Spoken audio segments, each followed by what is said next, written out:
Hello from Cape Town, South Africa. It's a great privilege for me to be able to speak to you.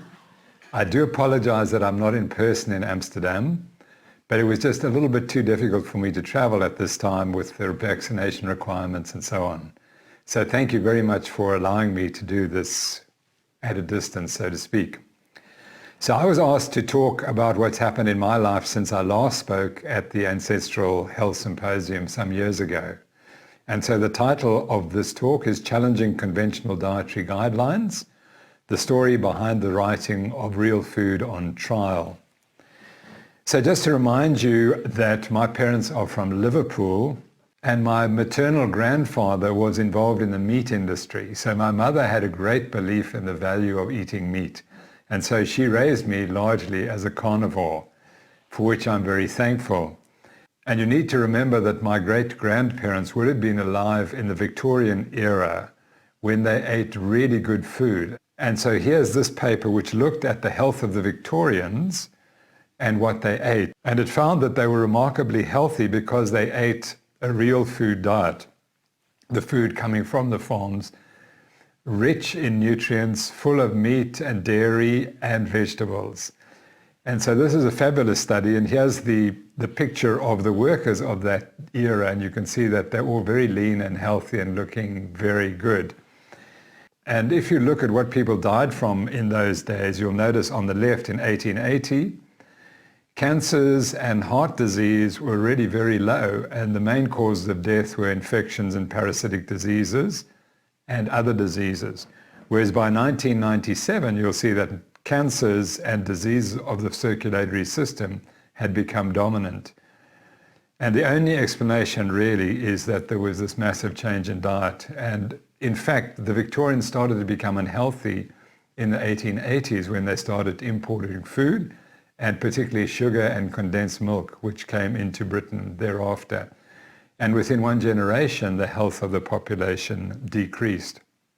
Now, I became really interested in running, and this was one of the great runners of the era of the 1950s, which was when I was growing up, and his name is Jim Peters.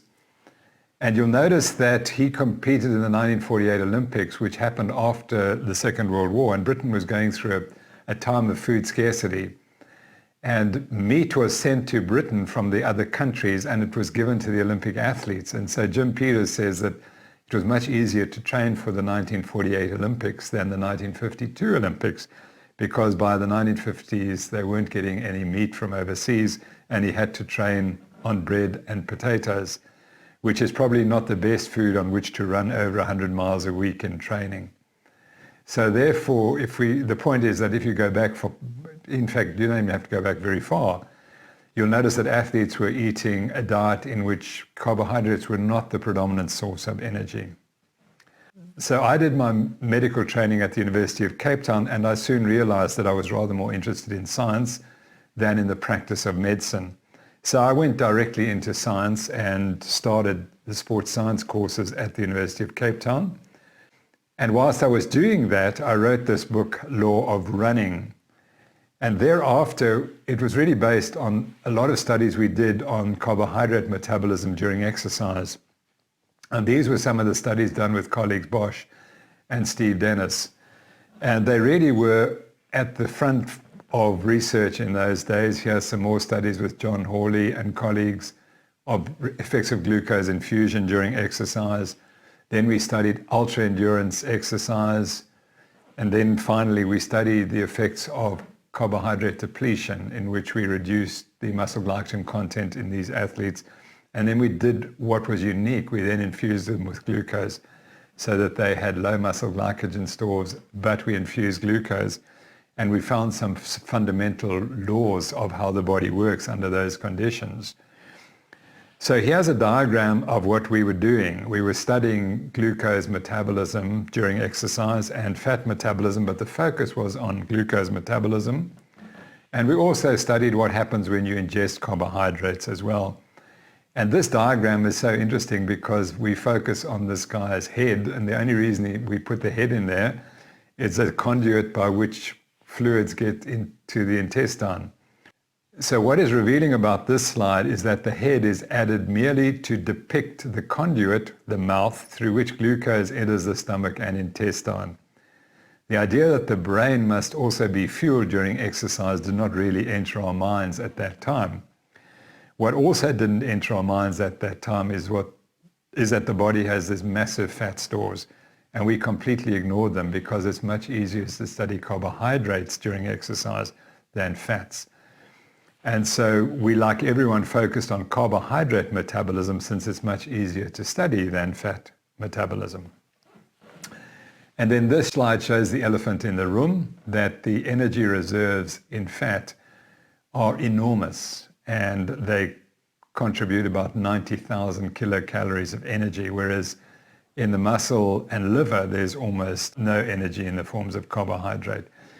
So what we didn't understand at that time was that we should have been focusing on fat metabolism rather than carbohydrate metabolism, because carbohydrate metabolism can't be the dominant, most important fuel, because if it was, there'd be much more stored in the body.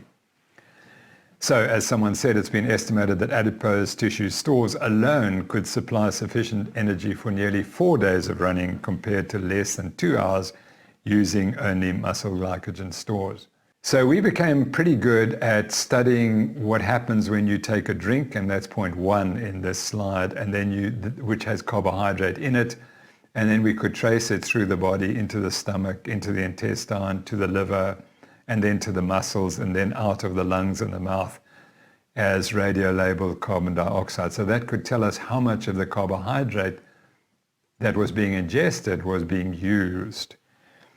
And we soon showed, and we collaborated with some Dutch researchers, particularly Wim Saris and Dr. Wagenmakers, and you can see that we also shared their data. And you can see that all of us found that all these carbohydrate sources are equally effective in providing carbohydrate for the exercising athlete, and the peak rates would be about 1 gram per minute. So if you ingested enough carbohydrate, you could burn about 1 gram per minute.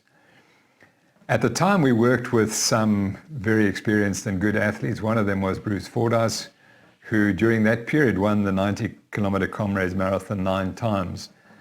And we are great friends, and ultimately he regretted the advice we gave him, because he subsequently converted to a much higher fat diet and said, "Tim, if you'd only told me to eat fat in those days, I would have won another 2 or 3 Comrades." But during that period, we got him to say this. I encouraged him to make this point, that it's not possible for me to run my best in a long-distance race without ingesting a high carbohydrate drink, especially for the last few hours of the race. Now, what's interesting is we were focusing on carbohydrate ingestion during exercise and much less on carbohydrate loading before exercise. And it was very clear to us then, and I'll explain why, but it was very clear that it was carbohydrate during exercise which was so critical, particularly once you're running an ultramarathon as Bruce did. And I'll show you that during an ultramarathon, you have to become hypoglycemic if you don't take carbohydrates. But the carbohydrate loading before exercise, I'll show, is I'm not convinced that it's so important. So together we developed this product called Lepin FRN, and the FRN is my name, Bruce Fordyce and Bernard Rose. And it was the original carbohydrate syrup gel product available to endurance athletes. So we were responsible, unfortunately, for encouraging athletes to ingest a lot of carbohydrate during exercise. And I'm not saying they shouldn't ingest carbohydrate during exercise, but they don't need to use as much as we thought they did. So here's a diagram showing what happens in athletes when they're either non-loaded with carbohydrates on the left, or they're carbohydrate loaded. And this was one of the first studies we did, and this was really good research, and it shows how much energy is coming from fat, from glucose, and from muscle glycogen. And what we discovered is that when the athletes don't carbohydrate load before exercise, they burn more fat, they burn less muscle glycogen, but the amount of glucose oxidized from the blood is about the same.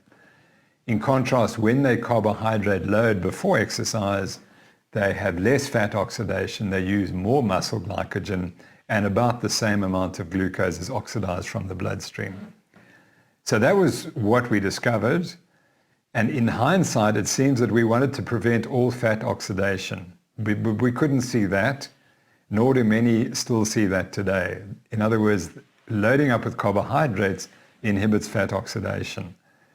And so we were trying to encourage athletes to stop burning fat. And logically, that doesn't make sense if fat's the most fuel that you have in your body. So here's another study then, which we did in 1993, and it showed what happens when you ingest carbohydrates. So when you ingest water, you'll see that's on the left. When you ingest carbohydrate, it's the diagram on the right. And so what you see that you use the same amount of fat when you ingest carbohydrate during exercise. You use the same amount of muscle glycogen, but you spare the liver glucose production. And isn't that really interesting? Because therefore, if carbohydrate ingestion aids performance, it can't aid it by stopping fat oxidation or helping fat oxidation. It can't help you by increasing muscle glycogen breakdown. It has to be doing it by changing liver glycogen production and use. So once again, the focus was and is on maximizing carbohydrate use and sparing glycogen by increasing exogenous, that's delivery by mouth, exogenous glucose delivery at greater than 100 grams per hour. But the best way to spare muscle glycogen use is to burn more fat. So we were really going down a blind alley without really realizing what we were doing. And the best way I can explain this to you is something I found in this book, Ketones, the Fourth Fuel, by Travis Christofferson. And this is the journey from Warburg to Krebs to Veitch, three brilliant scientists, two of them Nobel Prize winners. And they quote the work of George Cahill. And George Cahill says that there are two metabolic states in humans, depending on what you're eating.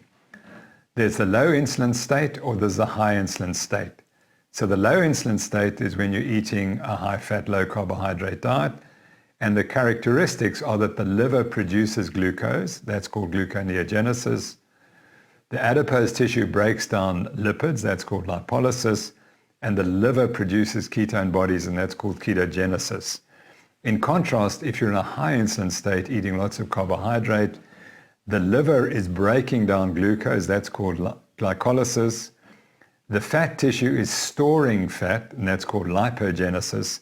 And in addition, the tissues are exporting lipids or fat, and that export lands up in the visceral organs and in the skeletal muscle, and that contributes to the causation of insulin resistance. So I think this is one of the best ways you can describe what needs to be done with different diets. You have a low insulin state or a high insulin state, and it's very clear to all of us at this conference that the low insulin state is the beneficial one for our long-term health, whereas the high insulin state is the problem. And it really summarizes it very accurately. And the research we did in those days, we can just say, well, we can explain all of it on this, that when we ate carbohydrates, we would move to the high insulin state. When we ate the low carbohydrates, we went to the low insulin state. So I wrote this book, and it's famous for this statement that all athletes must be advised to eat high carbohydrate diets, as high carbohydrate diets are now considered ideal for both health and sport. And remember, I wrote that in 2002. And unfortunately, 20 years later, I don't believe it. And what happened in the interim was that although I was physically active, I ultimately developed type 2 diabetes and had to find a solution. And more recently, in 2022, I've written this article, which is freely downloadable. What is the evidence that dietary macronutrient composition influences exercise performance? And I conclude that it actually makes no difference. If you adapt to a high carbohydrate or high fat diet, it makes no difference. However, during exercise, you do need a little bit of carbohydrate in order to assist the liver producing glucose. Because if you don't, the liver will run out of glucose, your blood glucose will fall, and your exercise performance will be impaired. Here I provide the historical and modern evidence showing that the blood glucose concentration reflecting the liver glycogen rather than the muscle glycogen content is the homeostatically regulated or protected variable that drives the metabolic response to prolonged exercise. And that sort of fits in with what George Cahill wrote, that the liver is critically important in determining the metabolic responses to exercise and to daily life. And when the liver is glycogen depleted, you have a much better metabolic response than when it's full of glucose and glycogen. Now, in that article, what I showed was that the real problem in exercise physiology begins in 1967, when these two guys, Bergstrom and Holtman, introduced the muscle biopsy technique into exercise science. And all of a sudden, the whole focus of exercise performance becomes on something you can measure with this technique. And so we all became fanatics of doing muscle biopsies. And here's one being done, in which you introduce this needle into the muscle and you cut out a small piece of the muscle, and then you measure its muscle glycogen content. And the reason we did that was because of this famous study, Diet, Muscle Glycogen, Physical Performance, published by four of the doyens of exercise physiology in the 1960s, Bergstrom, Hermansen, Haltman, and Saltine. And they came up with this famous study showing an association between the initial muscle glycogen content, that's on the y-axis, and the endurance time at 75% VO2 max, that's on the x-axis. And what you see is that if you eat a low carbohydrate diet, then you're represented by the dots in red. So you start with a low muscle glycogen content, and your endurance time at 75% VO2 max is very low. Whereas if you eat a high carbohydrate diet, then you move to the right, and you're in the dots, which are shown in the gold color. And that seems to suggest that you can survive and exercise for much longer. And we all accepted that. And then that became the whole truth, that the more muscle glycogen you have at the start of exercise, the longer you can exercise for.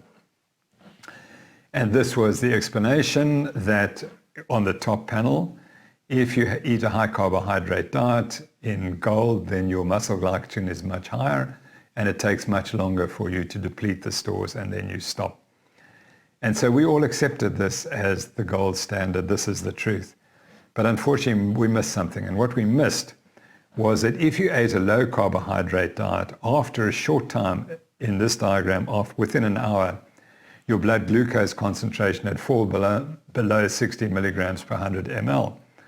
And for those of you who don't use those units, it turns out that's below 3 millimoles per liter, which everyone knows is extremely low.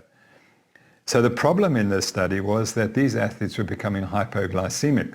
And we know that hypoglycemia reduces exercise performance. So how could they conclude that it's the muscle glycogen that's the problem and ignore the blood glucose concentration? Because that's what they did, unfortunately. So since exercise-induced hypoglycemia, EIH, is a known cause of exercise fatigue, it is not possible to conclude, as these authors did, that a low muscle glycogen concentration was the exclusive cause for fatigue and exercise termination in these subjects. So this study was erroneously interpreted and sold to all of us. And I argue that since it's been known that since 1939 that exercise-induced hypoglycemia can cause the termination of exercise, how did these researchers exclude any effects of EIH as a contributory factor to fatigue in these studies? And the answer is they did not. They just simply ignored it, which is absolutely predictable because they were researchers and they were promoting a groundbreaking discovery that they had made. And it was only possible because of the introduction of the needle muscle biopsy technique for the measurement of muscle glycogen concentrations and the measurement of blood glucose concentration as well. It's so 1920s, and we've got to be with it and measure muscle glycogen. So the point is that since the study did not control for the presence of EIH in these subjects, this association relationship cannot be considered causal, because the studies did not control for the effects of high or low carbohydrate diets on liver glycogen content at the start of exercise. In other words, eating a high carbohydrate diet will increase your liver glycogen stores, and that might explain why the performance was prolonged in people who'd eaten a high carbohydrate diet. So what I discovered in the last 6 months or so is that there are 40 published studies showing that carbohydrates enhance performance by reversing or preventing exercise-induced hypoglycemia, not by slowing the use of muscle glycogen. So if 40 studies have shown it, this suggests to me that this is a biological certainty. So here are those 40 studies, and of course you can't read it, but if you want to go through it, there are the studies showing that carbohydrate ingestion enhances endurance performance by reversing or preventing exercise-induced hyponatremia. In all these studies, carbohydrates kept the blood glucose concentrations in the normal range or elevated, whereas in the control group, the blood glucose concentrations fell, coincidental with the performance being impaired. In contrast, if blood glucose concentrations remained in the normal range in the control condition, when these people were not ingesting carbohydrate, then in the intervention, when they were given carbohydrates, or if they started the exercise after a period of carbohydrate loading, or they were given continuous glucose infusions producing hypoglycemia, the performance was not improved in the carbohydrate intervention group. And that was because in the control group, their blood glucose levels remained normal. So there was no benefit to giving them all this extra carbohydrates because the blood glucose was normal. And it didn't matter whether or not the glycogen was spared because it isn't spared by those interventions anyway. So the only conclusion you can draw from that is that maintenance of a normal blood glucose concentration is why carbohydrates benefit exercise performance. So here's a typical example coming from Denmark. And what you see was that there were two interventions. The athletes were given glucose or amino acids and glucose, and in red, the placebo. And what you notice is that the blood glucose concentration stays pretty normal in the placebo group. In the glucose and amino acid and glucose groups, the blood glucose concentration is higher, but the performance is identical. If you look at the power outputs, the oxygen uptakes, and the blood lactate concentrations, they're all identical in all three groups. So there was no benefit to taking in the carbohydrates or the amino acids, and the explanation is quite simple. It's because the blood glucose stayed normal. So here's another group of studies in which carbohydrates did not enhance exercise performance, and in none of these studies did EIH develop in the control condition. So this is the opposite explanation, where these people, the athletic performance was normal, as I've shown you, and the carbohydrate ingestion didn't aid performance.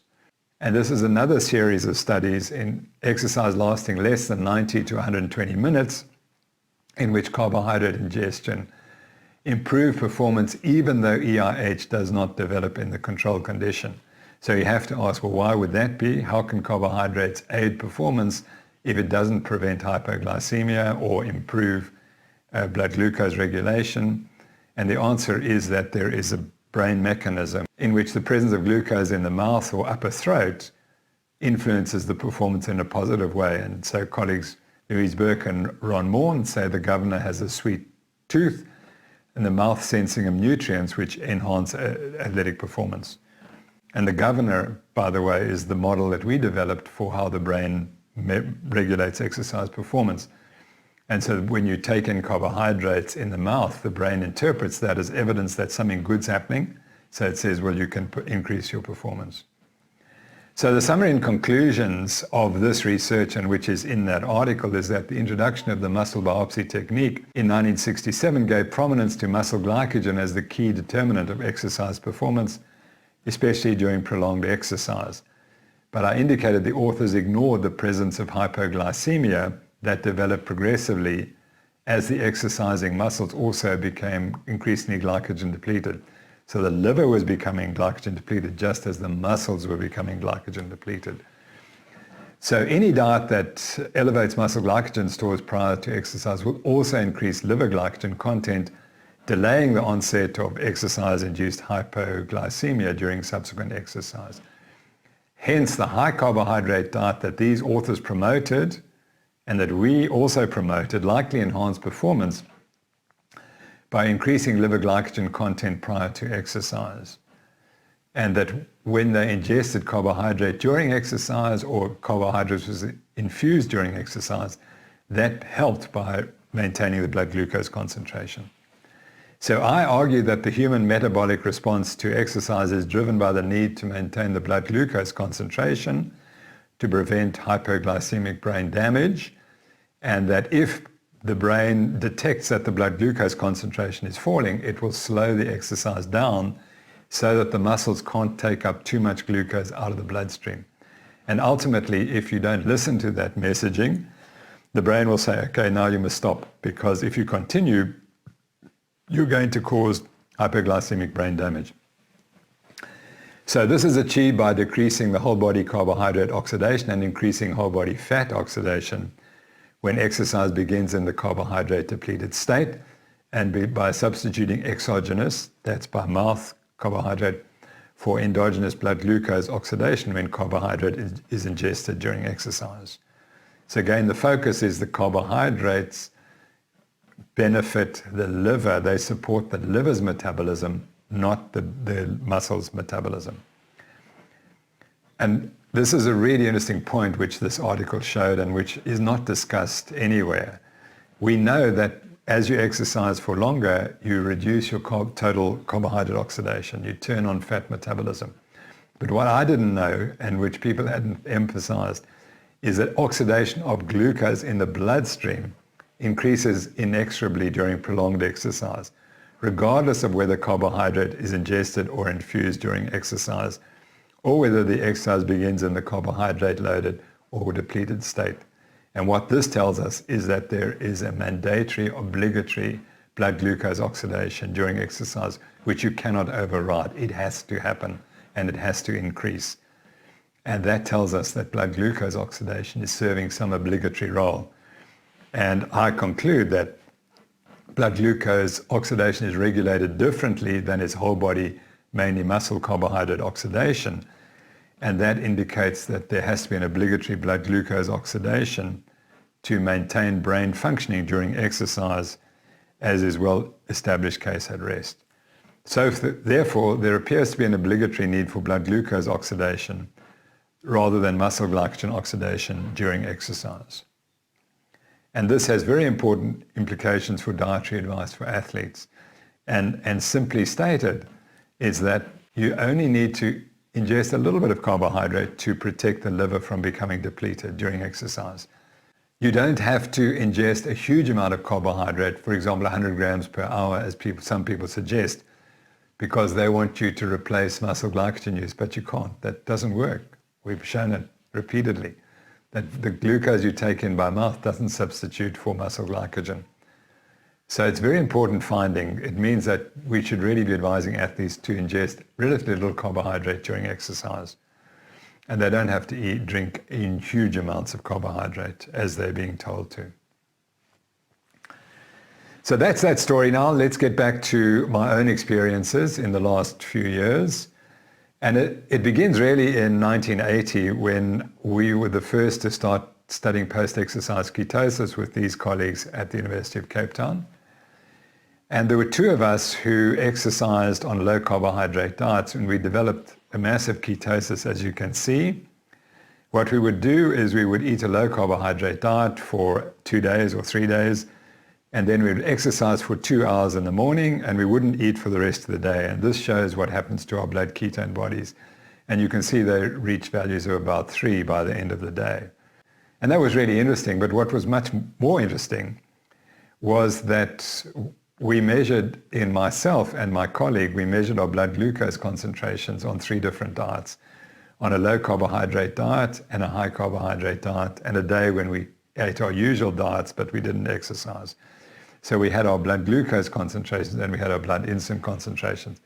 And here are my values. On the left, you can see that my fasting blood glucose levels are fabulous, 4.2 to 4.5. It didn't really make a difference what diet we were eating. And what we didn't understand was that my fasting blood insulin concentrations were grossly abnormal on all 3 days. It didn't matter what I did. But on the high carbohydrate diet, my blood insulin concentration was 30 units, which is at least 5 times normal. And even on a low carbohydrate diet, the value was still high. And so I was just a walking time bomb for developing type 2 diabetes because I had profound insulin resistance. And the important point is that I was 28 years old then. I was running at least 70 miles a week, and I was running regular marathons quite competitively in those days. And all of that exercise and all of that training didn't make a difference.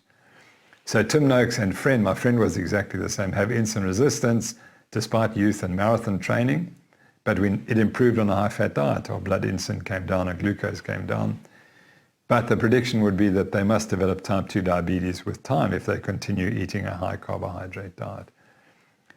Now, the next year after that was published, this is a picture of me when I got another degree at the University of Cape Town, and I'm standing here with my father on your left and my mother on your right. And my father had just been diagnosed with type 2 diabetes, and tragically within 10 years he passed away from all the complications of type 2 diabetes. And that really has influenced me because he died a miserable death. And when he died, he couldn't speak to me because he'd had multiple strokes and so on, and it was just awful. And I realized that my experience, I wanted to take this message, that his outcome was not necessary, that the bad management of type 2 diabetes is what caused his death. And he was treated by this lady who I have highest regard for, a great lady, but she was teaching what she had been taught. And here it is. Nowadays, the diet recommended for diabetes is high in complex carbohydrates and low in fat. And her book, which she published here, was funded by the South African Sugar Association. And nothing has changed. This is 24 years later, and this lady is the expert for treating diabetes with diet in South Africa. And she says carbohydrates are an important source of energy in the body, and glucose is the only energy source for the brain, and that's wrong. It's completely wrong. It's therefore crucial for diabetics to include carbohydrate-rich food at each meal. And you know, it's amazing that people get away with saying that, because I have type 2 diabetes, my father had type 2 diabetes. What's the feature of type 2 diabetes? You have an elevated blood glucose concentration. So we've got plenty of glucose to go to the brain. But in fact, the brain has trouble using it because the brain becomes progressively more insulin resistant. So this is just so wrong, and it's really frightening to see it. So the logic then that my father received was, when prescribing diets for persons with type 2 diabetes, the sole consideration for their diet is that the brain requires glucose for its function. But what about the effects of different types and amounts of carbohydrates on blood glucose and insulin control, and on the development of disseminated arterial disease? Is that the key pathology in diabetes? And again, I emphasize, and all of us know this, that diabetes is the single biggest risk factor for arterial disease. So what saved my life was the new Atkins for the New You, on the right, written by Eric Westman, Steve Finney, and Jeff Volek, who became my heroes because I followed that book. Then I read Dr. Atkins' Diet Revolution and realized that his book was the best diet book that's ever been written. And then I came across Gary Taubes, and so by 2012, I had written this book, Challenging Beliefs, and in the second edition, you'll notice that includes my story of how a low carbohydrate, high protein diet will improve your life. And I explain now for the first time in 2012 to the South African public that I've changed my diet. And this was part 3 of the book, Nutrition 101. The lipid cholesterol theory of heart disease is, quote, the public health diversion of this century, the greatest scam in the history of medicine. And Professor George Mann, MD, wrote that in 1993, and I used that. And that immediately caused problems. So immediately the cardiologist jumped on me and said that this book was wrong and I was spreading misinformation. All the patients who stopped taking their statin drugs were going to die, and I would be the cause of their death. So during this time, I wrote this article, 2011, and that was me in my fat state, as you can see. Unfortunately, I don't look like that anymore. And this was published in about April 2011. So I'd been on this diet now for about 5 months. It had revolutionized my health. And I wrote this article, and it was published in the magazine of my sponsors. And unfortunately, my sponsors didn't like it very much. And from that moment, I started losing all funding, research funding. And very soon, the media started attacking me. So this is an article by a lady who studied medicine at my university. And she suggested that I'm the Malema of medicine. And you have to understand that Malema is a politician in South Africa who's considered the revolutionary, who's going to bring South Africa into disarray and so on. So to be linked to his name was not a good thing. And most South Africans would say, well, if Tim Noakes is the Malema, that's not good. And so she said, cardiologists question if Noakes is the Malema of medicine. And then she described who Malema is, according to her opinion. A man with a horde of followers and considerable media sway, who is capable of producing charismatic, easy to hear and probably irresponsible solutions to very complex problems. Well, I can say now, 10 years later, that my solutions are the right solutions. And it's not a complex problem that we're dealing with. The reversal and prevention of type 2 diabetes and heart disease is simple, but no one will do it because it has financial implications which people fear. So that was what I had to face. But during this time, people read the book and they started writing to me and telling me what had happened to them. So this is one guy, Simon Gear, eating this heart-healthy, prudent diet. And he was a really good athlete at school. He was the champion miler. But by the age of 37, he's not looking so good, and he's barely moving in this ultramarathon. And he finishes almost last position in 6 hours and 57 minutes to cover 56 kilometers. So we had a long discussion, and he was not keen to change his diet. But anyway, he did eventually change the diet. And 1 year later, he had improved his running time by 3 hours. And like 7,000 positions. So that's what he looks like eating this heart unhealthy diet that's going to kill him. Well, he'd lost some close to 20 kilograms, and you can see that he's a happy man. Here was another of the people who wrote to me, and that was before he changed his diet, July 2012. He read the book, changed his diet. And the diagnosis here is a sugar processed food addiction in a person with insulin resistance. And the food addiction causes visceral obesity, non-alcoholic fatty liver disease, type 2 diabetes, and hypertension. This is him a few months later when he'd lost all that weight. He was now down to 78.8 kilograms. And his treatment was through personal commitment. He overcame his sugar processed food addiction. So is it difficult? Is this a complex problem? No. You've got to understand food addiction and sugar addiction. And he achieved a 84.6 kilogram weight loss in 28 weeks, which is 7 months without any exercise.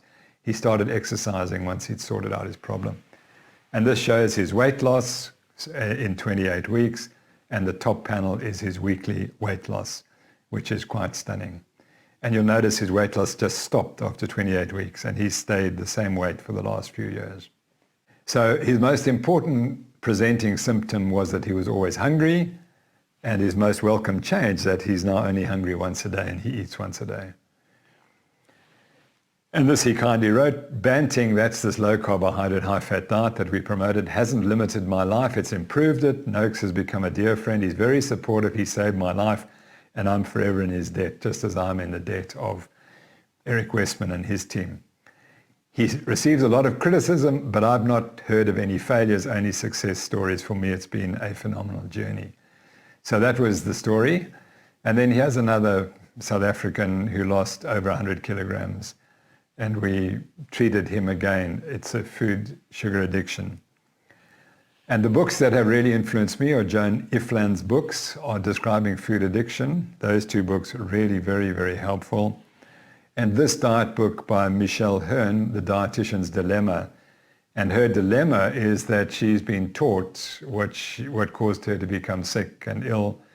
And then she decided, well, if I change my diet, I became healthy.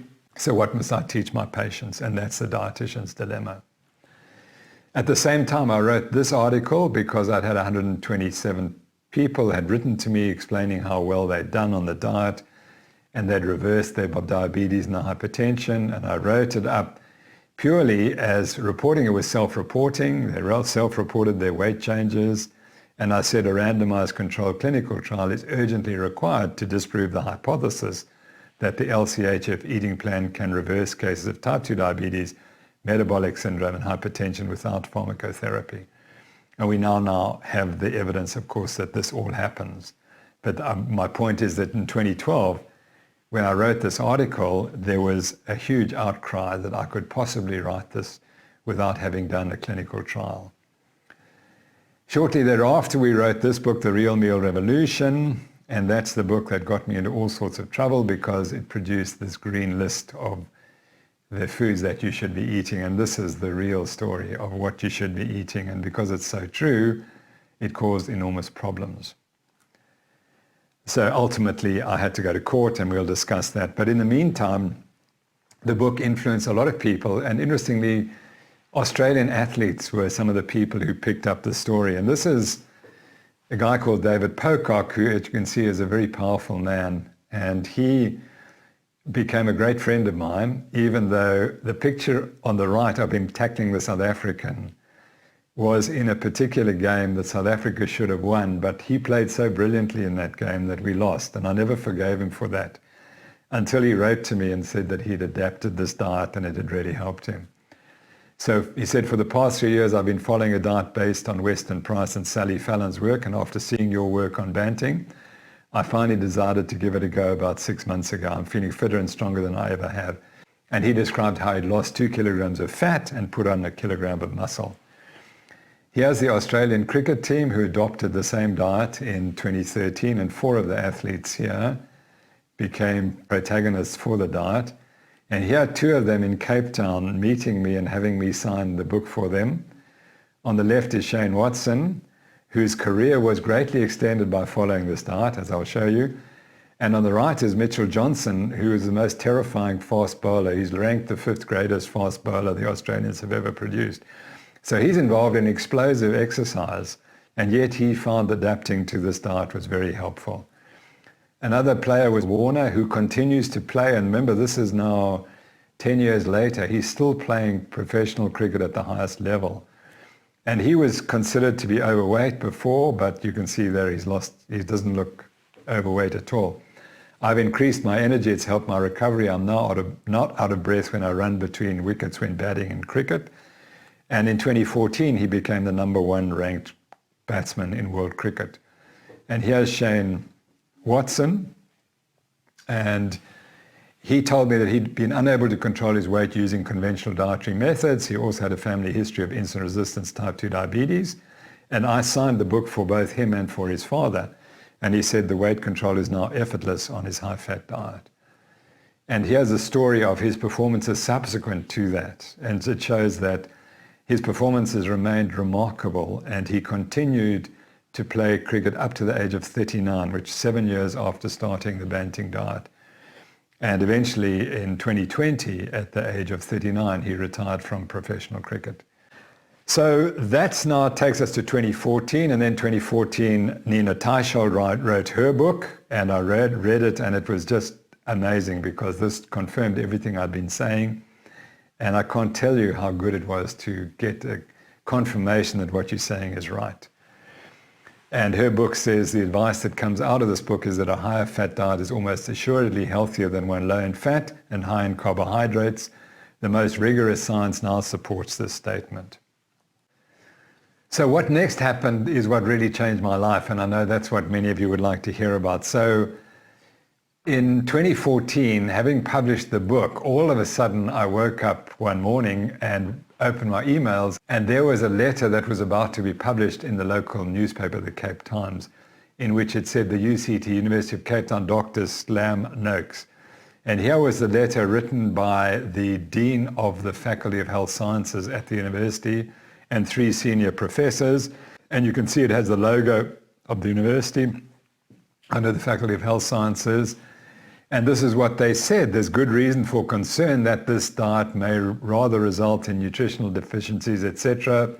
And research leaves no doubt that healthy, balanced eating is very important in reducing disease risk. And so therefore they claimed that I was making outrageous, unproven claims about disease prevention, that I was maligning the integrity and credibility of peers who criticized me, and that this went against the University of Cape Town's commitment to academic freedom as the prerequisite to fostering responsible and respectable intellectual debate and free inquiry. Of course, what they did was they shut down all free inquiry in what they did, so they did the opposite of what they said. So UCT's Faculty of Health Sciences, a leading research institution in Africa, has a reputation for research excellence to uphold. Above all, our research must be socially responsible. We therefore have taken the unusual step of distancing ourselves from the proponents of this diet. And then they named me. It is therefore a serious concern that Professor Tim Noakes is aggressively promoting this diet as a revolution, etc. This goes against the University of Cape Town's commitment to academic freedom, blah, blah, blah. So that was now public shaming of Tim Noakes in the media in South Africa. And this went viral on social media as they planned. My son has shown that. So essentially what happened was that I was mobbed by my university and by my faculty and by the dean of the faculty. And here's an article showing what is academic mobbing, an impassioned collective campaign by co-workers to exclude, punish and humiliate a targeted worker, etc. And this story describes suicide in a Canadian professor who was targeted for academic mobbing. And that in a sense is the outcome that can happen if you're not careful. And at the same time, I was being investigated by the health professions of South Africa for this tweet. And I responded to the tweet at the top by saying that the key is to wean your baby onto low carbohydrate, high fat diet. And within a few hours, this lady, Claire Yulsing-Stradum, had sent a complaint to the Health Professions Council of South Africa, urging them to take urgent action against the type of misconduct that I was promoting. She claimed that I was giving incorrect medical advice relating to medical nutrition therapy. And this is medical nutrition therapy. It involves all those conditions, and also inappropriate nutrition intake, nutritional concerns for vegans, or highly restrictive diets in calories or specific nutrients. And the only medical nutrition therapy guidelines which I might have contradicted were inappropriate nutrition intake. But the advice to wean onto an LCHF diet, defined by the complainants in the trial, their expert witnesses, as constituting a 45% carbohydrate diet, doesn't constitute a highly restrictive diet in terms of calories or specific nutrients. Hence, the complainant's allegation that I gave false medical nutrition therapy on Twitter is unfounded, but there were many other problems with that. So what happened next was that this group of people met, and they met a few weeks after the complaint was heard. They couldn't decide whether I should be charged. So they wrote to me and said I must defend myself. I did defend myself in May. And then they met again, and then they had more information. They had that letter to the Cape Times from the UCT Dean of Medicine and his colleagues. And they had an article which we'll discuss. And then on that basis, they decided to charge me. But they did not approach me and ask me to defend myself again, which is completely against the Constitution of South Africa. And in addition, they had no evidence that they had the first clue about what Twitter is. So the charges against me was the biomedical ethical issue that I acted disgracefully because I abused the doctor-patient relationship by offering medical advice on social media to a patient and her infant without first examining the healthy infant. And the second issue was the medical advice I preferred was not only wrong, it was unconventional, it was not evidence-based, but it was also dangerous, even though there was never any evidence or claim for harm in the baby or the mother to whom I'd given this so-called advice. So to make their charge, the HPCSA had to force a doctor-patient relationship between myself and Mrs. Leenstra, who had written the initial tweet. They did this by use of a circular argument. Providing medical information on Twitter represents disgraceful conduct because it's not possible to examine the patient on Twitter. But if it's not possible to examine the patient on Twitter, then it's not possible to have a doctor-patient relationship on Twitter. So that was the circular argument that they used. And if a patient wishes to form a doctor-patient relationship via Twitter, they simply ask for one's contact details, and Mrs. Leenstra did not do that. And the reality is that patients resort to Twitter to acquire information that will allow them to optimize the care they receive from the medical profession. They're simply using a convenient platform to find medical information. They're not looking for medical care unless they specifically ask for it. And Mrs. Leenstra did not ask for specific medical care. So the problems for the Health Professions Council was that I'd answered a we question. It was for babies and mothers. And as soon as you answer a we question, it's not medical advice. It becomes medical information. And doctors have the right to provide medical information via any form of media. So here's the president of the South African Medical Association, a colleague well known to me, and he said, today's medical advice outlets are ubiquitous all across the globe via both print and electronic media. It's never been suggested that Dr. Oz has a doctor-patient relationship with his viewers, nor has such a relationship ever been purported to exist in relation to any other medical media advisors on platforms such as Twitter, Facebook, TV, or radio. And so the question is, why was I targeted? Why was I treated differently? And was it to set an historical precedent? And I believe it was. So the second problem was that there was no doctor-patient relationship. And during the trial, they produced one expert who tried to prove that I was involved in a doctor-patient relationship, but it failed miserably. And the third point is the information I provided is entirely compatible with South African international guidelines for complementary feeding for the weaning of infants. And ironically, the South African guidelines were prepared by the prosecution's two key expert witnesses. And apparently they'd forgotten what they'd written in these guidelines. So here's the one, the late Professor S.D. Forster, who was the premier expert witness for the prosecution. And here's her article saying, from 6 months of age, give your child meat, chicken, fish, or eggs every day or as often as possible, which is exactly what I said. And then the other person who was expert witness was Professor Kruger, and here's an article she writes in which it says that meat, poultry, fish, and eggs should be eaten daily or as often as possible. So it's exactly what I had said. And she wrote in the same article, the nutrient density of complementary foods must be very high. And the only foods that are complementary foods that have a very high nutrient density are obviously animal-based. She continues, the eating of foods from animal sources associated with improved nutrient intake and diet quality. So it's really very difficult to understand how the two expert witnesses could say I was saying something wrong when they had actually written exactly the same. And here's the green list from our book, which shows exactly what those are the foods that they promote for children. And there they are. And the fourth point was that no one suffered any harm. Mrs. Leenstra did not follow the advice, nor did she lay the complaint. And here's a picture of her with her baby, and he looks fine, even though he was weaned, I suspect, on the inappropriate diet. But she had no interest in following it. And in fact, she was wrong because she should have said that she had no problem with me, but she didn't, unfortunately, do that. And finally, the complaint was laid as part of a collusion between ADSA, the Association for Dietitians in South Africa, and the Health Professions Council, with the purpose of silencing me, that is denying me my constitutional right of freedom of speech.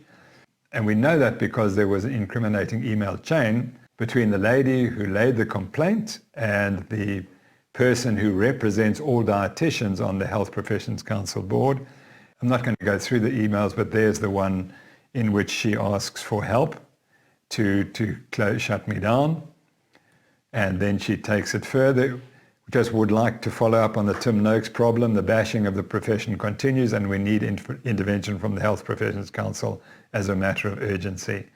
Well, I was not bashing the profession. I was just promoting a particular diet. And then here's her answer, and those of you who speak Dutch will understand it, but she said the lawyers are looking into it, and she can't tell them what's going to happen, but something is going to happen. And this is June 2014, which was just immediately before my trial began. And then here's another letter from Julsing Stradum, and it says, thanks for the help, etc. And what's also interesting was that during the trial, we learnt of the influence of the International Life Sciences Institute, because many of these people who were involved as key witnesses are strongly tied to the International Life Sciences Institute. And this guy, Russ Green, who came from CrossFit, who came to South Africa to look into it, he was able to show that the International Life Sciences Institute, which is a front for the industry, for the pharmaceutical industry and the food industry, were involved in the case against me. So fortunately, I had some brilliant lawyers, and this is Rocky Ramdas, who was just an absolute gem, and we had a fabulous time presenting the arguments supporting my case. And we were in court for 28 days over 4 years, and ultimately we were found innocent. And during that period of when we presented our information, we presented information on 10 different topics listed here. We then present, the information is available on the internet. If you go, you'll see these videos which were taken during the presentation of the information. And the prosecution came up with one article in defense, and this is the paper called the Nordea meta-analysis, the low carbohydrate versus isoenergetic balanced diets for reduced weight and cardiovascular risk. Zoe Harcom, who was one of my expert witnesses, at my suggestion, she looked through that paper and she found 14 errors, and she asked the question, were those errors mistake or mischief? We then approached the publishers and suggested that there were major errors in the paper and it should be retracted. It was never retracted, but there was a correction published. And what's really interesting is that the correction was published by the PLOS One editors, not by the original authors, which doesn't make sense. What have the PLOS One editors got to do with this paper? It should have been addressed by the authors. So not to be distracted, the same authors have written another article published in the Cochrane Library a few months ago. So this is now 8 years later, low carbohydrate versus balanced carbohydrate diets, and they still don't get it right because they're still promoting high carbohydrate diets as low carbohydrate diets. And yet they don't find any benefit to eating a higher carbohydrate diet. My wife was remarkably helpful, and she made sure that I got through this whole thing and all the problems that you can imagine that it caused, the emotional issues. She was remarkably supportive. Without her, I wouldn't have made it through. And then here are my 3 members of the legal dream team. And they were just absolutely phenomenal. And 2 of them gave their time to me for free. Otherwise, it would have bankrupted me. And then we had some experts from all over the world. On the left, Nina Teicholdt. In the middle, Zoe Harcom. And on the right, Karen Zinn from New Zealand. And they gave the evidence, and they were absolutely stunning, and they completely destroyed the prosecution's witnesses. And so ultimately, I won the case, and the judgment went for me 13 points to 0. And what that did was allowed the rest of the world to say that there is evidence that the low carbohydrate, high fat diet is evidence-based, it's not controversial. There's all the evidence in the literature, and all of you know about it because you're at this conference and you're hearing more of it. And at the end of the day, Marika Sporos and I wrote these 2 books, The Law of Nutrition and Real Food on Trial, which describe everything that happened between about 2012 and 2018 as this process developed and evolved. So thank you very much for listening to this long story. I hope you've enjoyed it. And I wish you all success. I didn't go to court necessarily to become a hero and to make this case, but I'm very proud of what we did and of the team that supported me. It was a fabulous period, although it was very taxing to us. We laid down the gauntlet and we showed that there is good evidence that this diet is healthy and it prevents coronary heart disease, it prevents type 2 diabetes. The evidence is there. And we just have to keep fighting because as I said, I started because of my father, what happened to him. There's still a long road for us to convince the rest of the world that the diets that they're eating is the direct cause of most of the chronic diseases that we see on a daily basis. And until we change what we eat, we're not going to reverse all those chronic diseases. So thanks again and best wishes, hoping you have a fabulous conference.